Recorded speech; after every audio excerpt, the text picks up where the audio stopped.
o concílio, não é?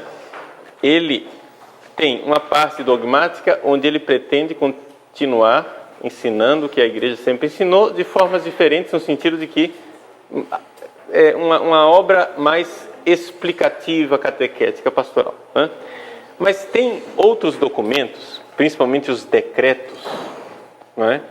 Que tratam de coisas práticas, não é? Então, por exemplo, o documento, sei lá, pegar Optatam Totius, é sobre os seminários, não é? São coisas práticas, não é uma realidade dogmática. Ah, mas a igreja não pode fazer uma declaração infalível sobre os seminários? Resposta: não. O próprio assunto não comporta isso, entende? Não é ensinamento de fé e de moral. É uma realidade prática, como é que devem ser os seminários, etc. Então, isso daqui é uma coisa, são decisões importantes, porém que não são dogmáticas. No meio dessa história aqui, existem alguns textos do Vaticano II que pareceram destoar com a tradição da igreja. Então, por exemplo, alguns temas candentes, assim, polêmicos. Quando a Lumen Gentium fala da colegialidade episcopal. Algumas pessoas começaram a perguntar, mas escuta, mas e a declaração de que o Papa é infalível? Como é que tem colegialidade? Está colocando os bispos no mesmo nível do Papa? Como é que é isso? Assim, dúvidas teológicas, sadias, porém dúvidas. Outro documento, por exemplo, que criou dificuldades, a Dignitatis Humanae, que é sobre a liberdade religiosa. Nós temos várias encíclicas de papas e decretos de papas, condenando essa ideia de liberdade religiosa. E agora o concílio vai e fala de liberdade religiosa. Como é que nós vamos coadunar as duas coisas? Não é? A Unitatis Redintegratio, que é sobre o ecumenismo.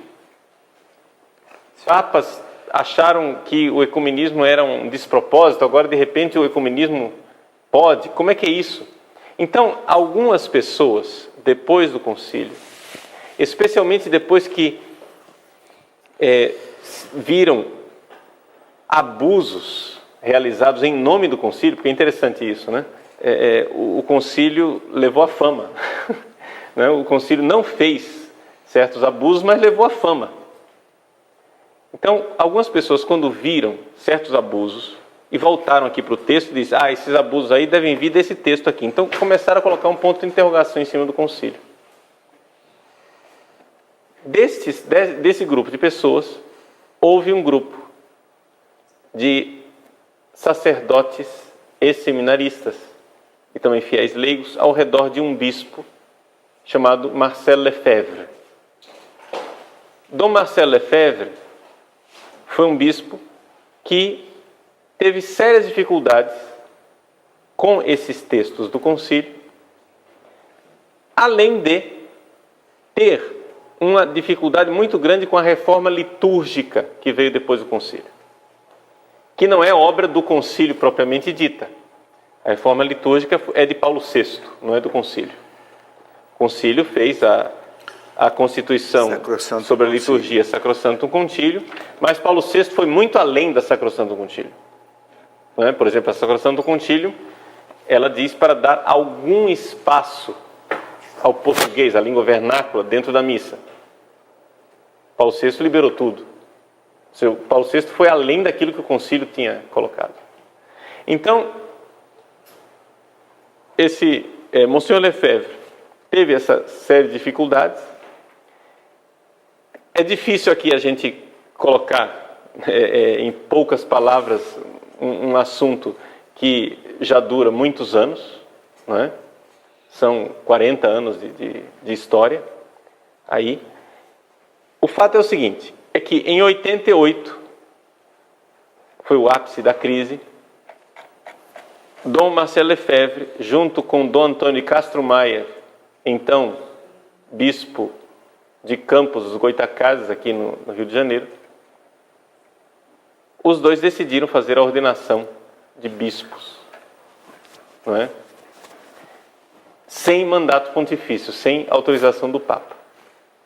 Por causa da crise, eles viam que aquilo era um momento de urgência da Igreja e que não era possível ir para frente sem transmitir o episcopado, porque se Lefebvre morresse ou Castro Maia morresse, ficariam sem bispo e o movimento perderia força. Bom, seja como for, houve essa crise e agora, no pontificado de Bento XVI, João Paulo II já vinha tentando uma reconciliação. A fraternidade, só para ligar. Essa é a fraternidade de Pio X, que está sendo perguntado aqui. Eu só estou explicando, certo, porque para as pessoas, fraternidade de São Pio X, as pessoas não sabem o que é. Né? Uhum. Então, hoje, essa fraternidade, que tem um grupo de bispos, são 4 bispos, que foram ordenados em 88, estão em diálogo com a Santa Sé para se retornar, para se achar um lugar canônico, né? Uma harmonização dessa fraternidade dentro do Código de Direito Canônico e dentro daquilo que a Igreja como um todo vê como sendo uma comunhão hierárquica, né? Por quê? Porque eles são padres e bispos da Igreja Católica, mas que não têm uso de ordem canônico regular, ou seja, eles não têm autorização para celebrar os sacramentos, não têm autorização para fazer as coisas, entendeu? Eles estão fora do direito canônico. Estão numa situação canônica irregular. Então estão nesses diálogos. E em que consiste o diálogo? Aqui chegamos à história do concílio. Eles têm uma série de questionamentos a respeito do ensinamento do concílio. Então, a grande dificuldade é a seguinte: o Papa irá ou não irá aceitar que haja dentro da Igreja um grupo de sacerdotes e de bispos que oficialmente, claramente e em público coloca pontos de interrogação sobre alguns ensinamentos conciliares. Pergunto: mas isso é absurdo, como que eles vão contestar um concílio? Não, não é absurdo porque eles não estão contestando um concílio dogmático. Não é? Aliás, eu tenho certeza absoluta que se eu fosse ler alguns trechos do concílio para algumas pessoas hoje em dia, tenho certeza absoluta que as pessoas não aceitariam o que está no concílio. Não é? Por quê? Porque para algumas pessoas o concílio já ficou ultrapassado, já está démodé, já é coisa do passado.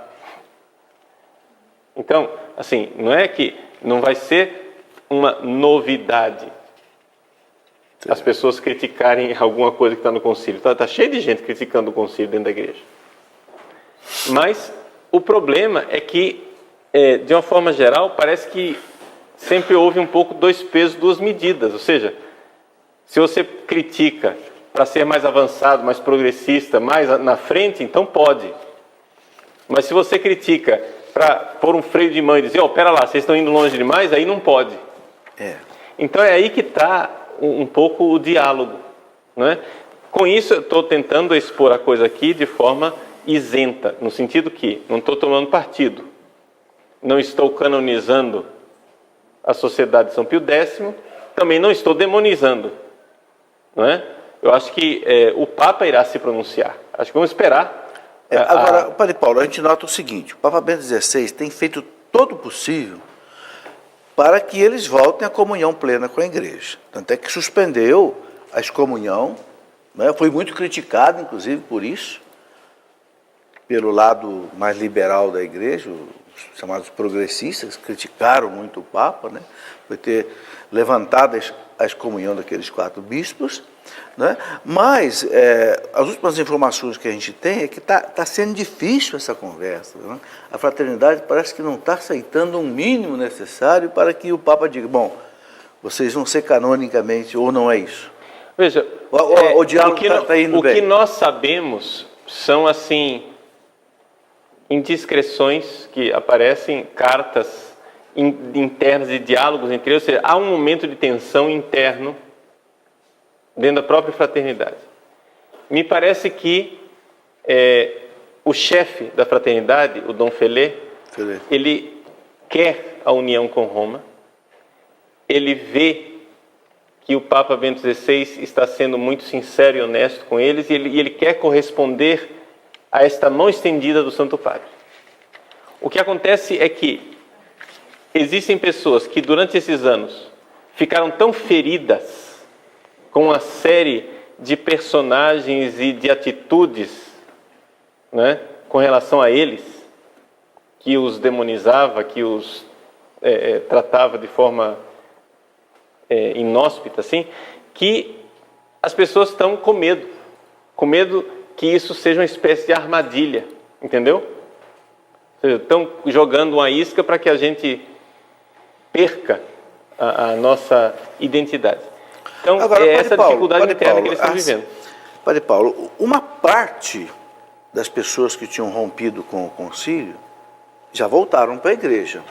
É o caso lá, por exemplo, daquela, como é que chama a associação lá em Campos? São João Vianney. A Administração Apostólica São João Maria Vianney. Então, eles estavam também na mesma situação Sim. dos padres da fraternidade. Por que eles voltaram? O que eles aceitaram, que o Papa aceitou e que deu a eles plena comunhão com a igreja? Veja, é que o Papa, e eles voltaram ainda no pontificado de João Paulo II, não é? Sim. A igreja está muito aberta a conceder essa possibilidade de eles celebrarem a liturgia antiga, não é? De viver o estilo de vida na sensibilidade que eles mesmos têm. E isso eu acho que faz um bem enorme para a igreja, não tem dificuldade nenhuma. Ou seja, eu não vejo por que é que nós devamos agora tratar como criminosos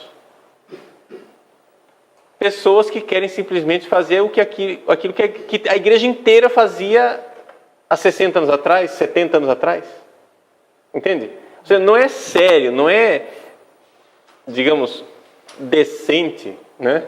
É dar um tiro no pé, é cortar o galho no qual nós estamos sentados, nós agora criminalizarmos aquilo que todo mundo fazia há 100 anos atrás. Entende? Não pode se criminalizar. Você pode dizer, não, eu acho que é inadequado pastoralmente, você pode ter as suas dúvidas a respeito da eficácia pastoral, entende? Mas a gente não pode agora tratar isso como se fosse um supercrime. Sim, claro. Não é? Então, é que algumas pessoas, infelizmente, trataram não somente os documentos do concílio, mas certas coisas do espírito, chamado, muitas aspas nesse espírito, chamado espírito do concílio, que ninguém sabe onde é que está, porque não está em documento nenhum. Esse chamado espírito do concílio, trataram esse chamado espírito do concílio como se fosse um super dogma. Entende?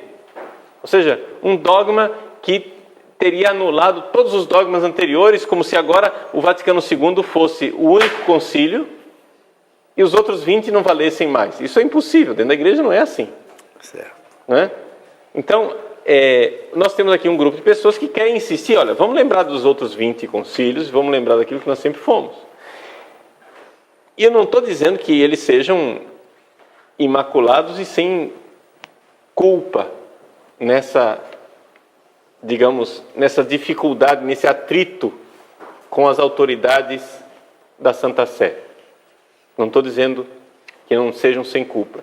Mas eu acho que também tem havido, infelizmente, 2 pesos e 2 medidas dentro dessa história toda. Entende? Ou seja, uma tolerância enorme com gente que até já perdeu a fé católica, que diz coisas absurdas, entendeu? Tolera-se, por exemplo, gente ensinando nos nossos seminários que a Eucaristia não é sacrifício, é só um símbolo, né? Que a Eucaristia é somente a festa da celebração da comunidade, é uma partilha do pão, etc., e que não há ali o sacrifício da paixão, morte e ressurreição de Cristo, ali não está a transubstanciação, a presença real de nosso Senhor Jesus Cristo. Quer dizer, se tolera heresias absurdas, e de repente um grupo de padres que quer simplesmente fazer aquilo que a igreja fazia há 60 anos atrás, não é? ostracizados, deixados ali de lado como se fossem criminosos. Então, eu acho que há ali uma animosidade e que de ambos os lados as coisas precisam mudar. Mas a gente percebe... Eu vejo que o Papa tem aberto... Mas eu percebo que o diálogo com a fraternidade São Pio X é mais fácil do que o diálogo com esse outro lado. O lado que o senhor colocou aí como herético. Né? A gente percebe. O lado herético é muito mais assim, resistente e ao mesmo tempo ofensivo à igreja, ofensivo ao Papa. Pelo menos a gente nota isso nos artigos que a gente lê aí na internet. Sim, porque são revoltosos. Agora, eu queria colocar tem uma pergunta aqui da plateia, Padre Paulo, que é o seguinte: o que o Concílio Vaticano II diz sobre a liberdade religiosa? O senhor colocou 2 pontos muito interessantes aí: a questão da liberdade religiosa e a questão do ecumenismo.